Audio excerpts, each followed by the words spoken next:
new trades, new employments, and new services. So, in the last video, we discussed that how Britishers abolished people from hunting in the forest, and on the other side, they were themselves hunting big animals like tigers, wolves on a very, very large scale, and that even brought few species on the verge of getting extinct. And now, in this video, we are going to see that how the new forest rules affected the lives of people in yet another way. While people lost out in many ways after the forest department took control of the forest, some people benefited from the new opportunities that had opened up in trade.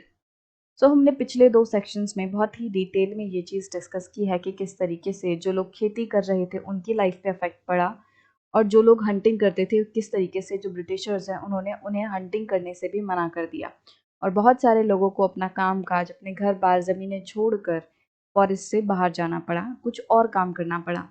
अब बहुत सारे लोगों के लिए तो ये जो चीज़ थी वो दिक्कत का कारण थी कि जो ब्रिटिशर्स हैं वो न्यू फॉरेस्ट लॉज लाए हैं और ब्रिटिशर्स ने पूरे तरीके से फॉरेस्ट पे कब्जा कर लिया है।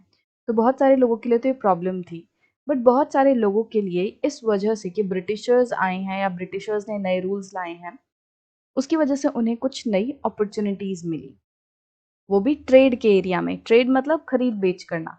तो अब व्यापार में उन्हें नई अपॉर्चुनिटीज़ मिलने लगी कि कुछ लोग अब ट्रेडिंग में आने लग गए। Many communities left their traditional occupations and started trading in forest products. अब बहुत सारी ऐसी कम्युनिटीज़ जो जंगलों में रह रही थी वो क्या करने लग गई कि वो ट्रेडिशनल ऑक्यूपेशंस जो वो कर रही थी, मान लो पहले वो शिफ्टिंग कल्टीवेशन करती थी या फिर वो जानवरों को रखती थी, जैसे लाइफ स्टॉक रेयरिंग करते थे छोटे ही लेवल पे। मतलब जो भी वो चीज़ पुराने टाइम से करते आ रहे थे अब वो उसको छोड़ रहे थे और उसकी जगह वो फॉरेस्ट प्रोडक्ट में ट्रेडिंग स्टार्ट कर रहे थे। मतलब कि वो जंगलों से सामान इकट्ठा करते और उनको बेचते थे। ये चीज़ उन्होंने शुरू कर दी थी। This happened not only in India but across the world. और ये जो चीज़ है कि जब ब्रिटिशर्स ने जंगलों पे कब्जा कर लिया तो उसकी वजह से बहुत सारे लोग जो है वो अपनी ट्रेडिशनल ऑक्यूपेशन हमें छोड़ते हुए दिखाई दिए और फॉरेस्ट प्रोडक्ट्स की ट्रेडिंग वो करने लग गए। तो ये चीज़ जो है वो सिर्फ और सिर्फ इंडिया में ही नहीं बल्कि पूरे वर्ल्ड में हमें देखने मिल रही थी। For example, with the growing demand for rubber in mid-19th century, the Munduruku peoples of Brazilian Amazon who lived in the villages on high ground and cultivated manioc began to collect latex from wild rubber trees for supplying to traders. अब हुआ क्या कि जैसे Brazilian Amazon के जो एक तरीके से जंगल हैं वहाँ पे विलेजेस में रहने वाले लोग थे जिनको कि मुंडरुकू पीपल्स कहा जाता है। तो इस कम्युनिटी के ये लोग थे और ये लोग क्या करते थे, ये हाई ग्राउंड्स पे रहते थे, मतलब ये थोड़े ऊंचे इलाकों पे रहते थे और वहाँ पे ये मैनियक जो है उसको कल्टीवेट करते थे। अब इन लोगों ने क्या किया, इन लोगों ने ये मैनियक जो कल्टीवेट करते थे उसको बंद कर दिया और उसके अलावा ये लोग क्या करने लग गए, लेटेक्स कलेक्ट करने लग गए। मतलब जंगलों में जो रबर ट्रीज होते हैं उसमें से लेटेक्स एक तरीके से जो गोंद होती है उसको ये लोग कलेक्ट करने लग गए और फिर जो बड़े ट्रेडर्स हैं उनको सप्लाई करने लग गए। Gradually they descended to live in trading posts and became completely dependent on traders. और धीरे धीरे क्या हुआ कि अब ये लोग ऊपर रहते थे तो अब ये लोग नीचे आके रहने लग गए ट्रेडिंग पोस्ट पे, जहाँ से ट्रेडिंग की जाती है, जहाँ से जो ट्रेडर्स हैं वो आगे सामानों का खरीद बेच करते हैं। तो ये अब नीचे आके रहने लग गए और अब ये लोग पूरे तरीके से जो ट्रेडर्स हैं उन पे डिपेंड कर रहे थे।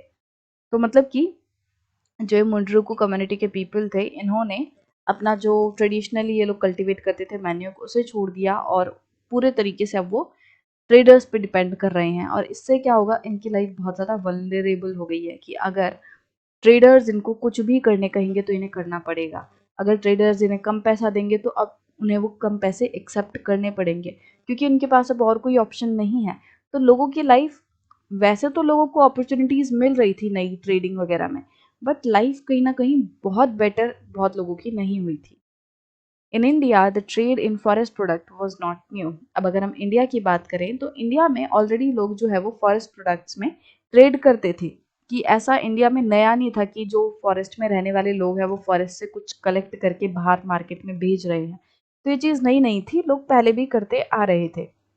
जैसे हमने पढ़ा था कि जो लोग जंगलों में रहते हैं वो महुआ वगैरह कलेक्ट करते हैं, साथ ही जो बीड़ी वाले पत्ते होते हैं उनको वो कलेक्ट करते हैं और आगे बेचते हैं। इसी तरीके से वो बहुत सारी चीज़ें जो हैं वो जंगलों से इकट्ठा करते हैं, जैसे जिन पत्तों से प्लेट्स बनती हैं उनको इकट्ठा करते हैं और आगे ट्रेडर्स को देते हैं। तो इंडिया में ये चीज़ न्यू नहीं थी। और मिडिवल पीरियड से हम देखते आ रहे हैं, we have recorded records of Adivasi communities trading elephants and other goods like hides, horns, silk cocoons, ivory, bamboo, species, fibers, grasses, gums, and resin through nomadic communities like the Banjaras. अब इसमें बोला गया है कि हमें पता है कि मिडिवल पीरियड से ही, अब हमने अपनी क्लास 7th की बुक पढ़ी है, उसमें हमने 7th और 8th की, उसमें हमने काफ़ी डिटेल में देखा है कि किस तरीके से जो कम्युनिटीज़ हैं, जैसे बंजारा कम्युनिटीज़ हैं, वो ट्रेडिंग में इन्वॉल्व होती हैं। अब बंजारा कम्युनिटी के पास क्या होता है, ये सामान कहाँ से आ रहा है? तो जैसे जो लोग फॉरेस्ट में रह रहे हैं, वो क्या करते हैं, वो फॉरेस्ट से इन चीज़ों को इकट्ठा करते हैं। जैसे हाइड्स वगैरह हो गई। हाइड्स क्या है? जानवरों की स्किन को हाइड कहते हैं। साथ ही ये लोग एलिफेंट्स को भी खरीद बेच करते थे। हॉर्न, सिल्क कोकून्स, आइवरी मतलब होता है कि जो ये हॉर्न से बनी हुई चीज़ें होती हैं, जैसे एलिफेंट के हॉर्न से कुछ बना है, तो बेसिकली जो जानवरों के हॉर्न होते हैं उनसे कुछ बना होता है, तो वो आइवरी है। बैम्बू आपको पता ही है, जो बांस होता है, स्पीशीज, फाइबर्स, ग्रासेस, गम्स, तो ये सारी चीज़ें जो है वो फॉरेस्ट वाले लोग इकट्ठा करके बंजारास को देते हैं। अब बंजारा क्या है? वो हमारे एक तरीके से एक नोमैडिक ट्राइब है। ये भी एक तरीके से ट्राइब ही है, बट नोमैडिक मतलब होता है कि जो एक जगह से दूसरी जगह पे मूव करती रहती है। तो बंजारास क्या करते हैं? वो एक जगह से दूसरी जगह पे मूव करते हैं अपने पूरे जानवरों के साथ। उनके जो भी जानवर होते हैं उनके साथ, अपने पूरे परिवार के साथ वो एक जगह से दूसरी जगह मूव करते हैं और वो अपने साथ कुछ सामान लेके रखते हैं। अब जो फॉरेस्ट ड्वेलर्स हैं, जो फॉरेस्ट में रह रहे हैं, वो लोग इन बंजारास को अपना सामान दे देंगे कि ये लो, आप बैम्बू वगैरह लो या स्पाइसेस लो, इनको लो। और उसके बदले जो बंजारास हैं वो उनको चाहे तो उनके पास जो सामान है, मान लो वो जानवरों को पालते हैं तो उनके पास दूध दही होगा, वो दे देंगे, या फिर जो भी बंजारास के पास है वो फॉरेस्ट ड्वेलर्स को फिर दे देते थे। मान लो पैसे के बदले ही ये लोग फॉरेस्ट प्रोडक्ट ले रहे हैं, और आगे बंजारास क्या करेंगे, जहाँ-जहाँ वो जाएँगे वहाँ-वहाँ इन फॉरेस्ट प्रोडक्ट्स को वो बेचते हुए जाएँगे। तो इस तरीके से पूरे फॉरेस्ट प्रोडक्ट्स में ट्रेडिंग हुआ करती थी। With the coming of the British, however, trade was completely regulated by the government. But जैसे ही ब्रिटिशर्स आए तो उसकी वजह से हमें क्या देखने मिला कि ये जो ट्रेड है, अब उसे पूरे तरीके से कंट्रोल कौन कर रहा था? Government, British government. The British government gave many large European trading firms the sole right to trade in the forest products of a particular areas. अब हमें क्या देखने मिला कि ये जो ब्रिटिश गवर्नमेंट है उसने क्या किया, उसने जो बड़ी-बड़ी यूरोपियन फर्म्स थी, ट्रेडिंग फर्म्स, जो कंपनीज थी, उन्हें राइट दे दिया। सोल राइट मतलब अकेला राइट। जैसे ये पूरी जगह है, यहाँ पे कुछ जंगल है, मान लो ये एक जंगल है, ये एक जंगल, इस तरीके से अलग-अलग जंगल हैं। अब ब्रिटिशर्स यहाँ पे रूल कर रहे हैं, यहाँ पे जो गवर्नमेंट है वो ब्रिटिश गवर्नमेंट है। तो ब्रिटिश गवर्नमेंट ने क्या किया, ये वाला जो फॉरेस्ट है उसको एक ट्रेडिंग फर्म को दे दिया। XYZ ट्रेडिंग फर्म है।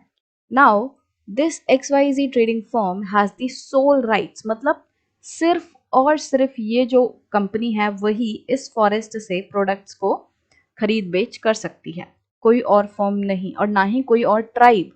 इस तरीके से जो ब्रिटिशर्स है वो करना शुरू कर उन्होंने ये चीज़ें करनी शुरू की कि यहाँ पे ABC ट्रेडिंग फर्म है, तो ये जो यूरोपियन फर्म है उसको अकेला राइट है कि मतलब इस जंगल से सिर्फ और सिर्फ जो ABC फर्म है वो सामानों को इकट्ठा करके आगे बेचेगी, कोई और फर्म यहाँ से नहीं बेचेगी। तो इस तरीके से जो ब्रिटिशर्स हैं उन्होंने बड़ी-बड़ी यूरोपियन ट्रेडिंग फर्म्स को जंगलों पे, पर्टिकुलर एरिया के जंगलों पे प्रोडक्ट्स में, फॉरेस्ट प्रोडक्ट्स में ट्रेडिंग करने का अधिकार दे दिया। Grazing and hunting by local people were restricted. So in the previous sections, we have already studied that how Britishers stopped the forest dwellers from doing shifting cultivation, from doing hunting, and they even stopped people from collecting the forest products and taking them out. Like we already know that the Britishers categorized the forest into protected forest, into reserved forest, and village forest.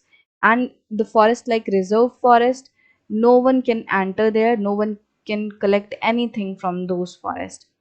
So all these things make the lives of forest dwellers even more worse, and उन लोगों के पास अब और ज़्यादा कोई option नहीं बचा था। अब वो खेती नहीं कर सकते, वो हंटिंग नहीं कर सकते, वो अपने हिसाब से फॉरेस्ट प्रोडक्ट्स को इकट्ठा करके बाहर नहीं बेच सकते, तो सब चीज़ें जो हैं वो ब्रिटिशर्स के कंट्रोल में थी।